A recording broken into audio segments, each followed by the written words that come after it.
You're listening to the American Home Contractors Podcast. This episode was originally edited for YouTube and may include moments or references that make better sense with a video component. You can find this episode under the same title on the American Home Contractors YouTube page. Now, on to the show. So the point of today's video is to educate anybody on the basics of Tesla Solar Roof. This is a premium product that kind of skirted under the mainstream media's eye. So a lot of people know that it exists, but they may not know all of the details. This is not commonplace information. So Dave, let's start at the top with what is the product? What is Tesla Solar Roof? Tesla Solar Roof can be defined as a beautifully integrated solar roofing product. And what that means is it's both a roof that serves the functionality of keeping the water out of the house.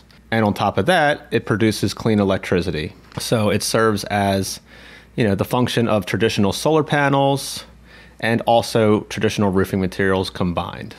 How on earth does the Tesla Solar Roof work? The Tesla Solar Roof, like we said, is beautifully integrated solar into a roofing system. It produces clean electricity from the active tiles in the roof system. That clean electricity is in the form of direct current. It gets run through wires, down through conduit, into the inverter, and the inverter takes that direct current, turns it into alternating current, which the house uses. Then that goes into the panel and out to the various breakers and appliances, outlets, switches, everything the house uses for electricity. If you have a battery, any production over top of the consumption will go into the battery and it will store that battery for use later on. And in a nutshell, it functions just like solar panels do, except it's just beautifully integrated into the roofing system. So you can't tell what's solar and what's roof. Other solar roofing products, you can tell where the solar begins and ends and then where the roofing materials connect to the solar shingles or solar tiles. So it's very unique because most people that look at it, they say, what is that product? Is it slate? Is it tile? It looks like glass. Well, it is glass, but some of the tiles inside of that roofing system are actually actively producing clean electricity. Is a solar roof array going to produce, or can it produce as much or more than a solar panel field, a layout? Long story short, solar panels can produce more than solar roof on a per square foot basis. It just depends on how much roof space you have. So if you have a perfect rectangle facing south and it can fit 25 solar panels on it that are producing 410 watts, then you're probably going to have more production than a solar roof in that situation. But where the solar roof shines is the ability to go around obstructions, go up valleys, go down hips, work around dormers. You can actually fit more solar roof tiles on a roof that's complex compared to solar panels. Not to mention, it looks so much better. Have you ever seen a very complicated cut-up roof with solar panels on it? Kind of looks awful. It doesn't look aesthetically pleasing, whereas a solar roof, you can't tell, again, what's solar and what's the roof. And you're able to take those smaller tiles and work with them a lot easier because of the space constraints. So yes, you can produce more from the panels, but not in all situations, and you do have the aesthetics at play.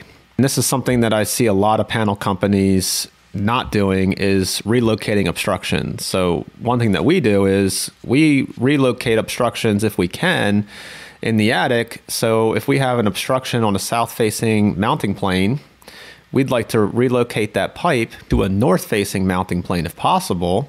A lot of people don't do that because it requires a certain skill set, and a lot of people don't have those resources in-house. We do. So we want to move pipes if we can so that we maximize production. You've probably seen these houses with panels on them where you have a 3-inch pipe sticking through the roof, and this otherwise beautiful rectangle array of panels is missing 1 or 2 panels throughout the array because there's pipes sticking through the roof.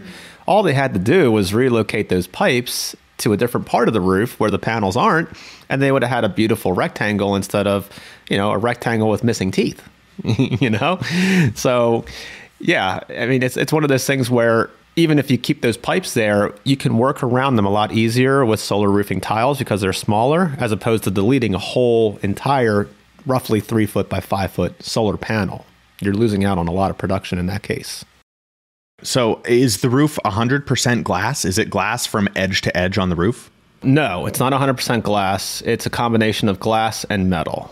The roofing material will vary depending on how many different roof features exist on that particular home.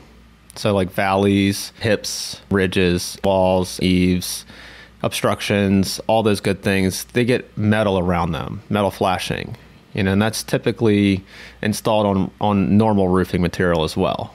The rest of the roof is glass. But from the ground, everything is seamless, integrated, can't tell what's active, what's inactive. So what is the scenario if glass tiles break? How fragile are these tiles? And if one does end up breaking, one, am I going to be okay? Is my family going to be okay if it falls from the roof? And two, how do we replace it? So the glass tiles are made with tempered glass, very strong, right? Very strong compression strength. The edge of the tile can be damaged, and that can cause the entire tile to crack. When tempered glass gets damaged, it splits apart into a million pieces. But there's a backer on the underside of the tiles so that if something does crack, everything remains up on the roof. You simply just swap that tile out. It's not really a big deal. Those tiles should not break during the normal wear and tear of the roof system. They can be damaged during the course of installation.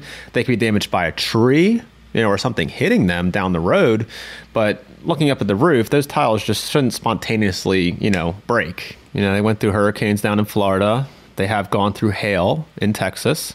But yeah, for all intents and purposes, it has a sufficient hail warranty, sufficient wind warranty. And the system itself, when you actually work with it, you can tell how durable it is. It's made of tempered glass. The metals are 26 gauge Galvalume, right? It's a really heavy, thick metal. And when you install the tiles themselves to the roof deck, just moving them with your hand, you can tell it would take a tremendous amount of wind for anything to lift up on this roof. I mean, it's not going anywhere once it's put down properly. This is a very secure product. Absolutely. But if God forbid something does happen, you can swap them in and out. It's not a big deal. There's a lot going on up here, but because they're glass tiles, they're not going to adhere to the roof like a traditional tile or panel would. So how are you securing these tiles to the roof? So the tiles stick up off the roof about 1.25 inches or so, and the tiles themselves have feet which get nailed to the roof deck. So these feet keep the tile elevated off the roof deck, and there's a space between the glass tile and the underlayment that is on top of the roof deck, plywood, plank boards, whatever that roof deck is. And that gap is designed so that air can ventilate under the system so that it doesn't get too hot. There's a starter bar at the bottom of the roof, which allows air to enter underneath the tiles. It travels upwards towards the peak of the roof, the ridge, which also has a vent for the exhaust. And that serves two functions. It serves as a vent for the actual roofing system to take heat that's being produced underneath the tiles and remove it. And it also ventilates the attic. It's an exhaust form of ventilation for the attic itself. It's a continuous passive exhaust vent for the attic, which takes the air out of the attic and through the ridge vent so that air can circulate both under the tiles and in the attic properly. So what, should we be concerned about water or ice accumulating under there? So water will get underneath the tiles in certain situations. Wind-driven rain, snow and ice can build up and travel underneath. It shouldn't get into the peak of the roof where it's cut open, right? That's protected. That's engineered properly so that no wind-driven rain or snow or ice can get into the actual attic itself. But the roof system is designed to be water shedding. It's designed to take the water that falls on it, get it off the roof and into the gutters. But much like traditional Spanish barrel tiles or even Slate or some other products out there, a lot of those products are designed to be water shedding. What really keeps it waterproof is the underlayment, which is underneath of the roofing material itself.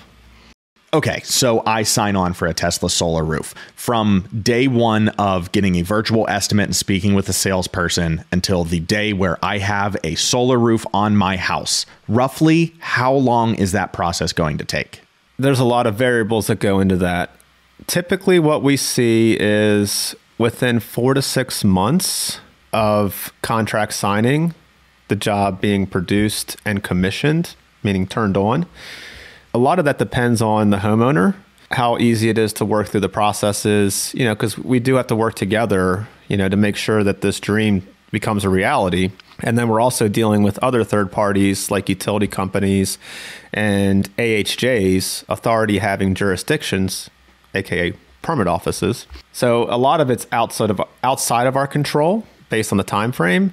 What we can control is, we have a lot of control over the design, because Tesla helps us with the design, so we can work closely with them to make sure that we get the permit package that we can submit to the authority having jurisdiction, the permit office, and then also the utility company for interconnection. So we have a lot of control early on making sure that we get the right paperwork, and then we submit that paperwork. After we submit that paperwork, then it's in the hands of the utility companies and the permit offices. And sometimes the utility companies will take a couple weeks to review. Sometimes it'll take them a month, depending on how backed up they are. We do have good relationships with all of our partners and vendors. It just depends on how backed up they are. And of course, the permit offices, they vary as well. Some counties, it'll be a couple weeks. Some counties, it'll be 4 to 6 weeks. The things that we can control, we try to be as efficient as possible. Early on, so even before contract signing, a lot of thought and research and back and forth goes on to make sure that the homeowner has the right design. The system is designed to their budget and to their roof space. Those two factors will determine how much solar we can actually put up on that house and how big that system size is. We use technology like EagleView for the aerial reports and imagery. So up front, we get an idea based on those measurements, how much space we're working with.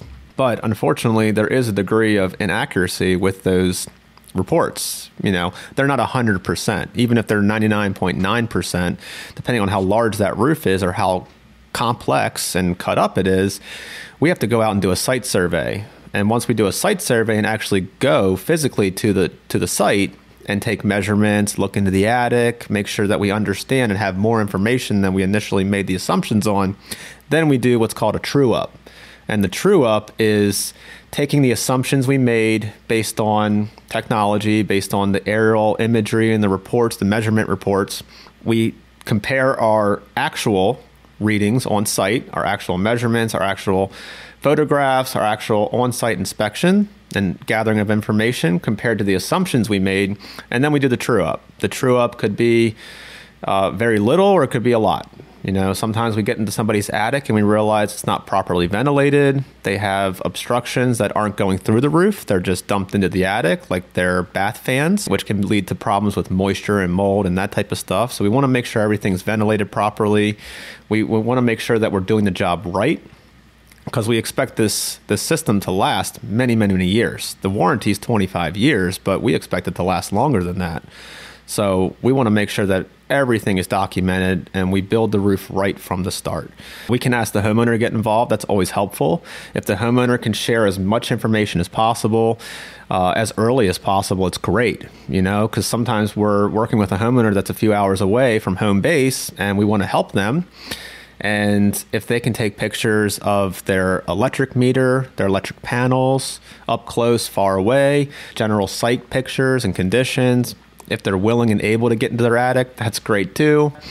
But if the homeowner can provide as much information as possible to us during the estimating phase, that true up tends to be minimized as far as costs are concerned. So there's always some sort of contingency built in, $20,000. We do find some unexpected, and we go out and we inspect everything. Again, we had a bunch of good information to work with early on. Wood that's rotten. It may stay to that. There's $20,000 between the trusses or the rafters. If we find, we need to shore them up. None of us have X-ray vision. We can't see through the shingles or what material on the roof currently is there. So we don't know what we're going to find 100% until we tear everything off.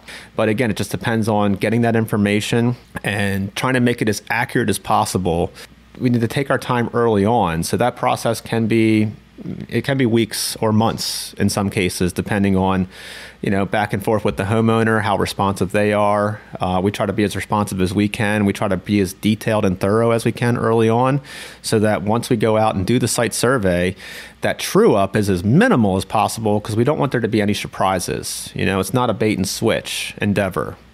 So once all of the pre-planning is done and solidified and the crews are scheduled to come out to my house, roughly how long does it take to actually put the tiles up? So on average, I would say give us 2 weeks. That'll help with any weather delays, any material issues we run into. But 2 weeks of time frame is typically enough. It could be 1 week. But I always like to tell people, on average, 2 weeks to install the roof. These days, we'd like to run the conduit and do some other things in the attic if possible, so that the electrical is kind of working in conjunction with the roof process.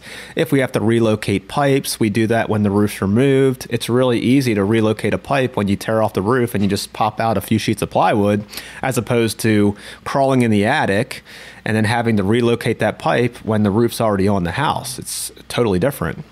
So when we get there, we tear off the roof down to the bare plywood. We inspect the plywood, make sure everything's good to install. We check the fascia boards, the rake boards, all the wood around the house. And then if we're relocating pipes, we remove a few sheets of plywood to relocate those pipes quickly and efficiently. We install the plywood, we cut out around the obstructions, we install the underlayments, and then we start installing the actual roof tiles themselves, the perimeter metals and all that stuff. So that's why I say give us 2 weeks, because it just depends on what all's involved with that project, how cut up it is. And we tend to bring out more guys depending on the complexity of the job and the size of the job and the steepness of the job. So we try to make sure that we're getting the roof installed as quickly as possible. One thing's for certain, we try to get everything torn off and dried in as soon as possible, because that underlayment is actually the weatherproofing of the roof system. So as long as we tear everything off and get the underlayment installed properly, that roof is weather tight. And that underlayment can be on that roof for 120 days exposed to the sun and the harmful UV rays. When we're working with a new construction project, a builder, once the roof is ready, they want to get it dried in as soon as possible. So we usually go out, we usually install our edge metals, we usually install our underlayment, and sometimes that project sits for a few months before we go back out to install the tiles, because we may need to wait for the stucco contractor to come out and do his work, the masons, the siding guys, anyone that's going to potentially damage the roof. We want to make sure that they're over and done with, so that when we go out and install the glass roof, the solar roof, there's going to be nobody else that's going to have to walk around and potentially damage our work. So it's a little bit of a different process when we're dealing with new construction versus retrofit or remodeling. You've been listening to the American Home Contractors Podcast. You can find us across the web on YouTube, X, TikTok, and Instagram at AHCDMV. If you have an upcoming job or have any further questions about this or another product or service we offer, please contact us at AmericanHomeContractors.com. Thanks. We'll see you in the next one.